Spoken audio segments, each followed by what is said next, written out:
am na lan la ñu war a mën a jàng si bëccëg yu mel ni Sénégal dañu faral ne bàyyi ba nit jóge fii mari day taal ñu ni nañ ko delloo njukkal. waaw fii moom jeexital bi rek jeexitalu nit ñu baax lañu nit ñu baax ñoo xam ne dañu am yéene si doomu aadama ndax ñun bi ñuy séq ay jéego di ànd ak ñoom ndax damay wax ne jàngalu ma leen woon dama leen doon tëyal seen i téere ngeen di nafar loolu nag bu ñu demee jamono di dox ba yàlla def ñii nekk ay magistrat ñii nekk ay commissaire ñii nekk métier boo mën a gis ñu wàññeeku ni dañuy jokkal njukkal man de jàpp ma ni sama jëmm ji xeebu ji moo taxoon damay jàpp ni li nga xam ne moom moo ñu bokkoon tënk muy li nga xam ne ay baax la yu fi mag ñi bàyyi woon ay doxalin yoo xam ne ak tërin yoo xam ne dafa rafet njort naa ni loolu rek lañ doon feete tey ñu leen ci sant di leen ci gërëm. justement gis nañ ñi fii daje ñëpp. bu ma cité monsieur le ministre. Ibrahima Sarr mi ngi sa ginnaaw ak ñi fi jaar ñëpp panel bi vraiment c'était pas donné et puis un dimanche. tey lan lañ ci war a jàngat buñ ci génnee fii. waaw liñ ci war a jàngat rek benn la rek mooy xam-xam damay wax ni du loon lu jafe ndax man damay wax ni gëw ma intelligence li ma gëm mooy coono. maanaam képp koo xam ne am nga nangu ngaa sonn mën ngaa liifantu ba foo àgg rek daf laa neex ndax lépp la rek la fooy la bu weex ak daaju ñuul ñaar yooyu nag boo ko boolee sa jom ak sa pas-pas moo lay yamale nit ñi nag liñ fi bàyyi rek mooy dañoo ñëw rek xaritoo monsieur le ministre di sunu mag ñoom ñëpp nag ñu magoo ma bañ ma daan wax petit frère sax man de damaa jàppoon ni rek ay naxee mbaay la ak bëgg rek lu ma neex waaye seen teewaay tey fësal na ni ay nitu valeur la ñu ndax moom mi ngay wax yaakaar naa boo duggee si famille am moo ci juróomi ministre te képp ku wax Ibrahima Sarr wax Mamadou Dia di nga xam ne taarixu Sénégal bu rafetee tey ngir yàlla ak jëmm yooyu ñoom ñoo tax. yaakaar bi mi ngi fii ñu bëri a ñaax également ndaw yi. tey du mooy nañu atelier yi. ñu ngi si Jakarta yi lan moo leen war a dalal seen xel. waaw li war a dalal seen xel rek mooy li président le médiateur de la République wax. maanaam bu fekkoon de dawal Jakarta bi day modèle économique bu fekkoon dafay loo xam ne yoon la bu ñu xàll tëral ko pour xale yi tekki amul problème waaye bu fekkee nag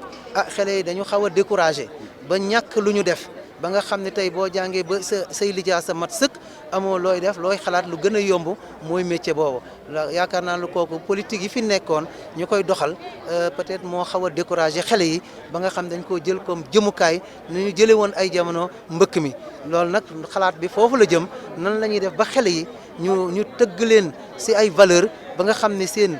jom ak seen fit dana leen may ba nga xam ne fi ñu war a àgg ñu àgg fa ñu yàlla tag dogal ni tamit ñoo koy def it ñu def ko waaye léegi dafa am li ñuy wax mbëkk moo xam ne day mbëkk mu beex jëm si loolu te loolu it du société boo xam ne kenn dina ko rafetlu ndax dafay mel ni rek ñu ñàkk yaakaar te yaakaar yi fa nga koy gis mooy foofu kon ñu jàppale leen bu ñu ko defee ba mu nekk modèle économique boo xam ne dafay xool si bëgg-bëggu askan bi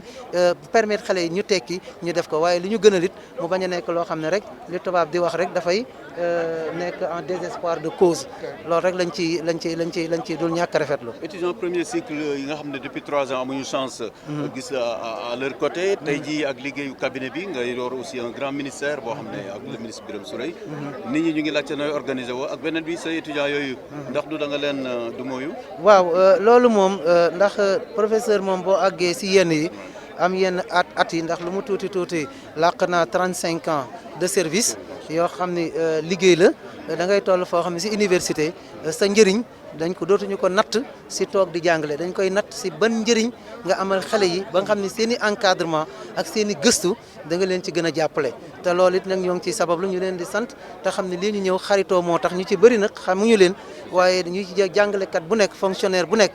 fépp foo yëngatu na nga fexe ba ñi nga yëngatu nga jox leen seen cër nga jox leen seen gëdd te xam ne ñoom ñooy ay ndaw tey waaye ñoom ñooy nekk ëllëg ndax fii kilifa gu nekk teew na fi ñoom ñoo xam ne sax bëgguñu sax ñu ràññee leen si biir mbooloo mi donc loolu rek lañ ciy jàng xale yi daal di leen ñaax te ñu xam ne ñun dañ leen di wax dëgg dañ leen di wax lu leen di jëriñ dañ leen di jéem a teg tuuti si yoon boo xam ne mooy yoon bi nga xam ne moom la Sénégal di xaar si ñoom. professeur laaj bu mujj donte sa calendrier chargé na mais sa communauté également yaa ngi nabal muy fii si Thiès. loolu également lan lañ si war a jàng. waaw loolu moom bu ma nee nekk rek dëkkandoo yu baax lañu te damay wax ni Sénégal li nga xam ne moo ñu tardeel muy jeunes yi muy mag ñi mooy véritablement perte de temps ndax bu may jàngalee université yore leen master dama naa leen jéem leen jël seen montre ngeen calculer ñaata minute ngeen passé si téléfilm yi ñaata minute ngeen passé si seetaan lamb ji ñaata minute ngeen passé si seetaan match boo xam ne mi ngi dem à des milliers de kilomètres kay yuuxu di tàccu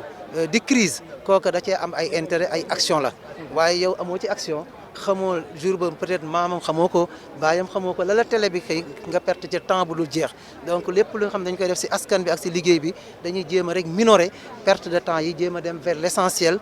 li ci des ñu bàyyi ko si loxo yàlla ndax lu mu mën rek sunu borom rek moo ko ci kàttanal. jërëjëf merci beaucoup. yéen ngeen xalaat tànn sénégalais de surcroît muy ab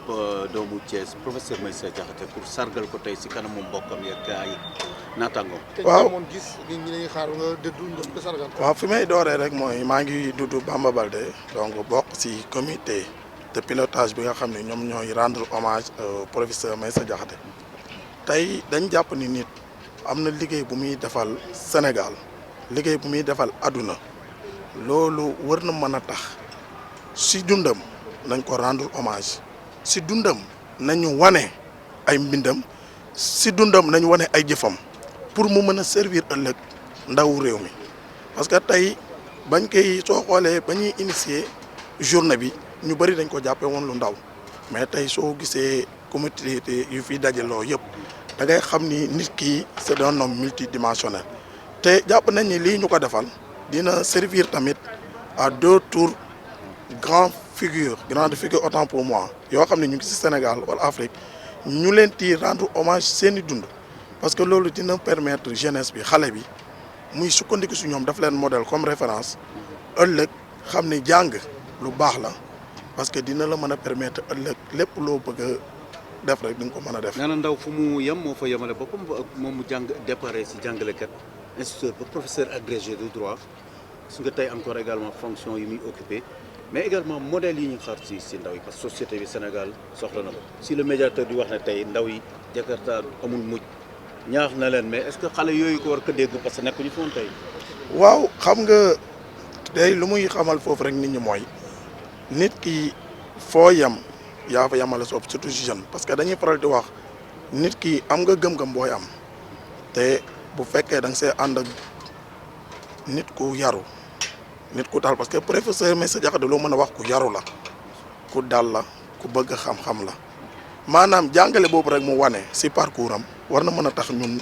ñu jàpp ne ëllëg war nañoo mën a àgg feneen ñun ñi nga xam ne nekkaguñu ay professeur agrégé pourquoi pas ñu ni d'ici 10 ans war nañoo mën a nekk ay professeur renommé parce que comme ni nga ko waxee dafa jógee si instituteur ba tey nekk un professeur d'agrégé donc nag ñun ñi nga xam ne peut-être ay ndaw la ñu mën a service ñoom comme exemple gëm naa ne suñu defee ñoom li ñu def incha allahu rabbi ëllëg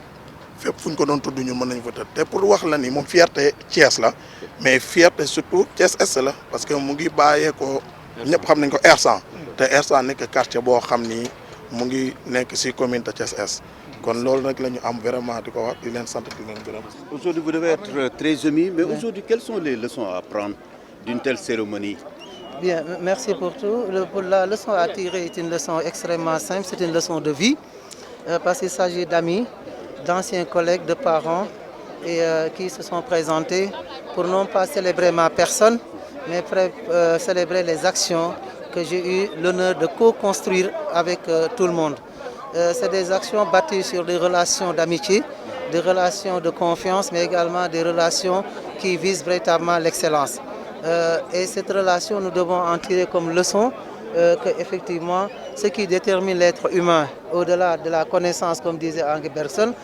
Bergson, c'est ce qu'on appelle un peu le supplément d'âme. Autrement dit, la connaissance, j'ai l'habitude de le dire, c'est une connaissance livresque qu'on peut tirer sur tous les livres du monde ou qu'on peut tirer par des voyages. Mais ce qui est important, c'est comment, à partir de votre entourage, vous pouvez développer des logiques de déontologie, des logiques d'éthique et des logiques également de respect mutuel. Pour ça, nous remercions toutes les forces de l'ordre qui nous ont aidés à organiser parfaitement cette cérémonie, tous les parents, les amis qui se sont présentés pour cette activité-là de célébration non seulement de l'homme, mais de célébration d'action au service de la communauté, au service également de la science. Des sommités qui ont répondu malgré un dimanche. Il y a une question qui a marqué l'assistance. Les conducteurs de Jakarta Ce n'est pas une alternative, mais aujourd'hui, selon vous, qu'est-ce qui devrait leur permettre de sortir de cette situation? Oui, je pense que c'est ce qui est extrêmement peut-être compliqué, c'est de répondre à la question comment éviter que ces Jakarta soient une alternative pour les jeunes. Je pense que toutes les sommités qui ont abordé cette question ont développé des logiques de réflexion pour amener les enfants à croire en tout cas en eux-mêmes, à croire à un certain nombre de valeurs autour desquelles la République est construite, en termes également d'employabilité et en termes de recherche de l'excellence pour ne pas utiliser des métiers comme alternatives alors qu'il pourrait effectivement aller beaucoup plus loin en termes d'excellence, en termes également de conquête du savoir. Le Sénégal a toujours connu justement des sommités, d'ailleurs au lendemain de la célébration de la disparition du président Mamadou Dia. Aujourd'hui, selon vous, sur quel levier la jeunesse devrait-elle justement s'adosser pour quand même régler ces difficultés que connaissent le pays? Oui, si nous avons célébré la mémoire du président Mamadou Dia, nous avons célébré des valeurs humaines. Aujourd'hui, je pense que tout pays qui aspire à un développement doit avoir un socle de valeurs fondamentales sur lesquelles doit être bâtie la démocratie, autour desquelles doivent être également bâtis le développement et effectivement la vie en communauté. Et je pense que nous avons amorcé aujourd'hui un nouveau virage parce que jusqu'ici, tous les axes de développement ont été sur le libéralisme, ont été sur le socialisme, ont été en tout cas des logiques de développement. Mais aujourd'hui, c'est le capital humain, aujourd'hui, c'est l'homme qui est au centre effectivement des réflexions en termes de politique. Donc je pense que développer des valeurs universelles, des valeurs fondatrices de notre société sera la seule alternative à partir duquel on peut bâtir des développements, on peut également bâtir des progrès substantiels. Une toute dernière question, professeur. Impossible, n'est pas professeur Meïssa Diakhaté. Aujourd'hui, comment allier un peu gérer ce grand cabinet d'un grand ministère et continuer à encadrer des étudiants? Oui, la démarche elle est très simple. Quand vous avez la confiance de l'autorité, je pense que le reste ne devient que de l'opérationnel. Nous sommes dans une position assez stratégique du ministère qui appelle des défis énormes. Et j'ai souvenance, le ministre nous répète à longueur de journée, le Sénégal et les défis méritent qu'on travaille plus de 12 heures de temps par jour. Effectivement, dans ce contexte-là, il s'agit, mais tout est question d'organisation et de méthode et également d'aménagement de son temps. Parce que à ce que je vois dans ce pays, généralement, il y a énormément de pertes de temps qui font de sorte qu'on ne vise pas l'essentiel. Et moi, en mettant le focus pour ne pas faire l'actualité sur véritablement l'essentiel, on arrive à développer ces pas de progrès qui permettent d'allier aussi bien le travail du cabinet également, le travail. Tout est question de management et de confiance de l'autorité. Mon nom est Bamba Baldé. Donc, je fais partie du comité de pilotage de la journée hommage au professeur Meïssa Diakhaté. Voilà, pourquoi vous avez pensé à rendre justement ce vibrant hommage au professeur Meïssa Diakhaté? Oui, mais vous savez, le professeur Meïssa Diakhaté est un grand homme. Donc, on peut dire, il n'est pas trop connu ici au Sénégal, mais il est bien connu dans la sous-région. Parce que nous tous, nous savons que il a même écrit un manuel aujourd'hui que l'administration sénégalaise utilise pour le bon fonctionnement de l'administration. Pour vous dire qu'aujourd'hui, si un homme fait un excellent travail, s'il sert sa communauté, son pays, il faudra le rendre hommage de son vivant. Il ne faut pas attendre dès qu'il sera décédé ou pas pour pouvoir le faire. C'est pour cela que ce comité est composé des anciens élèves et amis du professeur. Ils ont pris cette initiative pour la faire. Et on voit que aujourd'hui, si on voit ce que les Thiessois, les Dakarois et un peu partout sont déplacés, rien d'autre, pour manifester vraiment la reconnaissance qu'ils ont à faire le professeur Meïssa Diakhaté. Okay. Maintenant, quelle est la leçon à justement tirer d'une telle activité? Autrement dit, surtout par rapport à la jeunesse. De son modèle. Oui, je dis que le professeur Meïssa Diakhaté est un modèle, est une référence de toute une jeunesse africaine. Donc aujourd'hui, la leçon qu'on fait tirer ici, nous en tant que jeunes, c'est faire de l'éducation notre arme la plus fatale. Parce qu'aujourd'hui, on a vu sa présentation, l'homme et l'œuvre, ça montre qu'il est dans tous les bords, que ce soit dans l'éducation coranique comme dans l'éducation de Jules Varry. Ça va nous motiver, nous, en tant que jeunes, de pouvoir nous armer de l'éducation pour un jour pouvoir, comme le disait le professeur Cheikh Anta Diop, armez-vous de sciences jusqu'aux dents et allez arracher votre patrimoine culturel. On sait que si aujourd'hui, si on se réfère de ce grand homme, un jour, Inch'Allah, on pourra être des Meïssa Diakhaté en futur.